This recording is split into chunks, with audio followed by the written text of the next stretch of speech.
दोस्तों, बड़े लक्ष्यों को हासिल करना है तो सबसे पहले तो छोटे लक्ष्यों को हासिल करना सीखिए। जैसे कि आपके पास कोई एक मोटी सी किताब है, बड़ी सी किताब है और उसको आप देख के घबरा जाते हैं, तो उसके लिए रोज़ नियमित करिए कि कम से कम 10 पेज तो मैं रोज़ पढ़ूंगा। और ये 10 पेज कब उस किताब को ख़त्म कर देगा पता ही नहीं चलेगा आपको। इसी प्रकार से आपका डेली रूटीन होना चाहिए। ये देखिए कि आपका समय कहाँ पर जाया जाता है, उसको बंद करिए और अपने समय को छोटे छोटे टाइमिंग में बांट लीजिए और उसी के मुताबिक अपनी स्टडी कीजिए, ताकि आपको पढ़ाई एंटरटेनिंग लगे, बोझ न लगे और धीरे धीरे आप अपने लक्ष्यों की ओर अग्रसर भी होते रहें। और अपनी आदत में ऐसे लोगों के साथ संबंध रखना शुमार रखिए जो लोग सफल हैं, जो लोग पॉजिटिव हैं और जो लोग आगे बढ़ने के लिए आपको मोटिवेट करते हैं। नेगेटिव लोगों से, नेगेटिव तथ्यों से दूर रहेंगे जितना, उतना ही आपके फेवर में रहेगा। तो दैनिक जीवन में किए गए ये जो छोटे छोटे बदलाव हैं, डेफिनेटली एक दिन आपके जीवन में एक बड़ा बदलाव लाने में सक्षम है। इसलिए इनको इग्नोर बिल्कुल मत कीजिएगा, हमेशा सकारात्मक रहें और अपनी स्टडी को नियमित करिए। रोज़ सुबह उठिए और कम से कम आधे घंटे तो बिल्कुल आप चुपचाप सिर्फ पढ़िए और इसके अलावा कोई काम मत कीजिए। कुछ समय के बाद इसका भी फ़र्क आपके ऊपर दिखना शुरू हो जाएगा।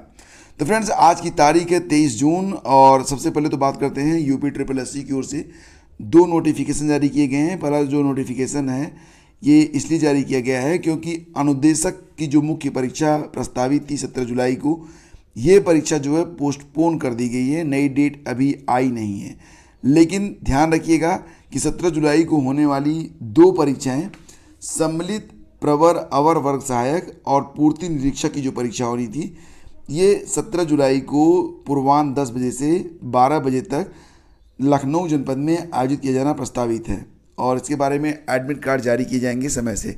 तो ध्यान दीजिएगा। मैंने देखा था सोशल मीडिया पर कई सारे लोगों ने ये लिख दिया है कि पूर्ति निरीक्षक परीक्षा भी स्थगित हो गई है, तो ऐसा नहीं है।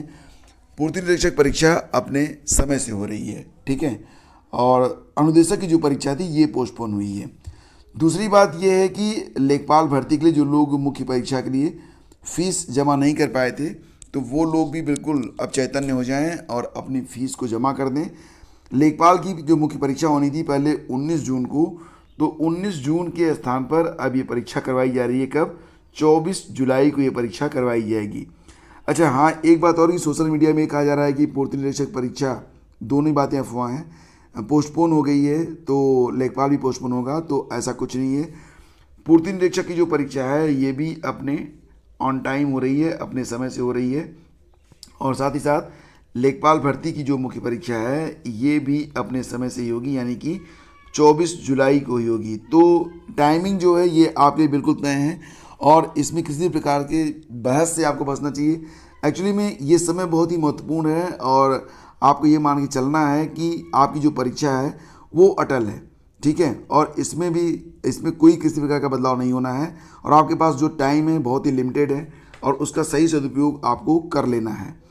और देखिए, वैसे भी मौके जो होते हैं जीवन में बार बार नहीं आते हैं और आपका जो करियर है सबसे महत्वपूर्ण है, तो अपने करियर पर सबसे ज़्यादा फोकस करिए। और यहाँ पर सोशल मीडिया हमेशा की तरह बस अफवाहें कभी कभी उड़ती रहती हैं, तो कोई बात नहीं। 24 जुलाई को लेखपाल भर्ती की मुख्य परीक्षा होगी। इसके लिए जो फीस है वो अब आप जमा कर दीजिए और प्रवेश पत्र आपको समय से मिल जाएंगे, उसके लिए आप चिंता मत करिए।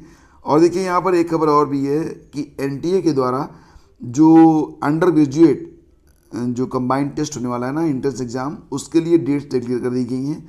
तो यहाँ पर आप देख सकते हैं कि dates of correction responding of reopening of application form and examination of common university entrance test, यानी कि CUET UG के लिए जो डेट्स हैं वो डिक्लेयर कर दिया गया है। तो यहाँ पर बताया गया है कि ये जो परीक्षा होगी ये 554 शहरों में होगी, 554 cities across India and 30 cities outside India, और 13 शहर हैं जो कि विदेशों में रहेंगे इसके लिए।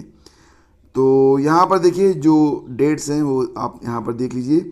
Start date registration and correction 23 जून से, अगर कोई करेक्शन करना है तो आप इसे कर पाएंगे, ठीक है। एंड डेट ये रहेगा 24 जून तक, बस 2 दिनों का समय आपको मिल रहा है, 23 और 24 को आप इसके लिए करेक्शन कर पाएंगे। अगर करेक्शन करना है तो आज और कल में आप कर सकते हैं। और जो correction in the online application form as per annexure 1, तो ये चीज़ आप ध्यान रखिएगा। और जो एग्ज़ाम की डेट है उसके बारे में भी सूचना यहाँ पर दी गई है।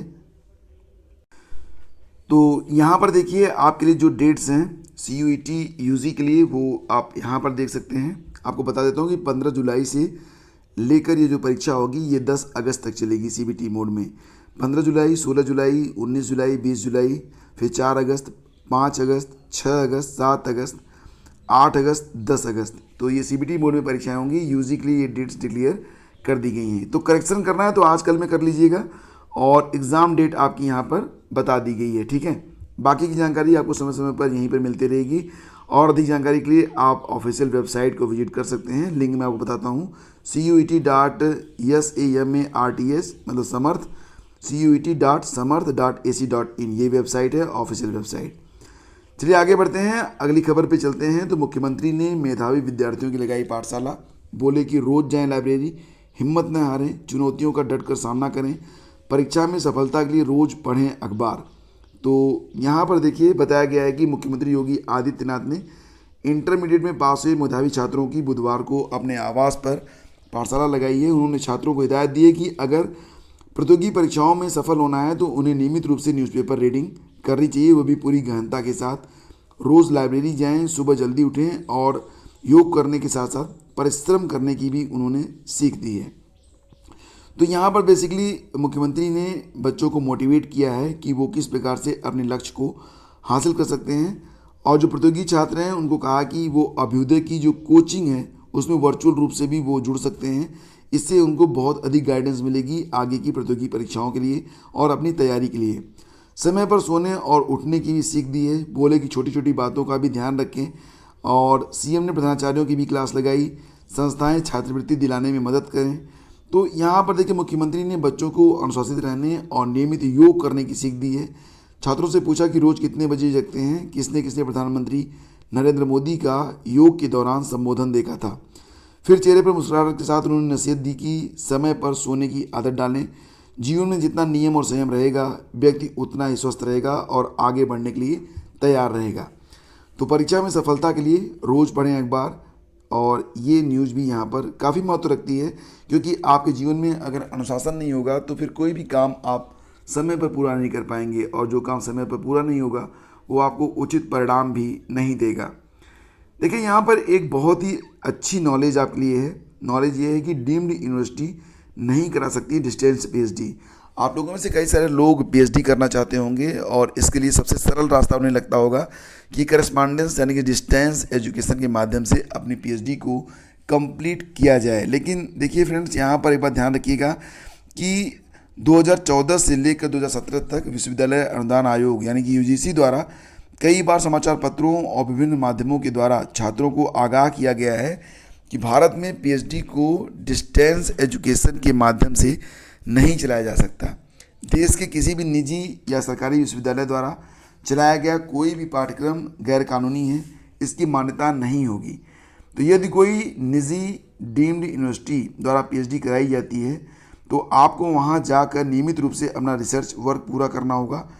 कई विदेशी विश्वविद्यालय भी पैसे लेकर मानद PhD बांटते हैं, जिसकी कोई मान्यता या महत्व भारत में नहीं है।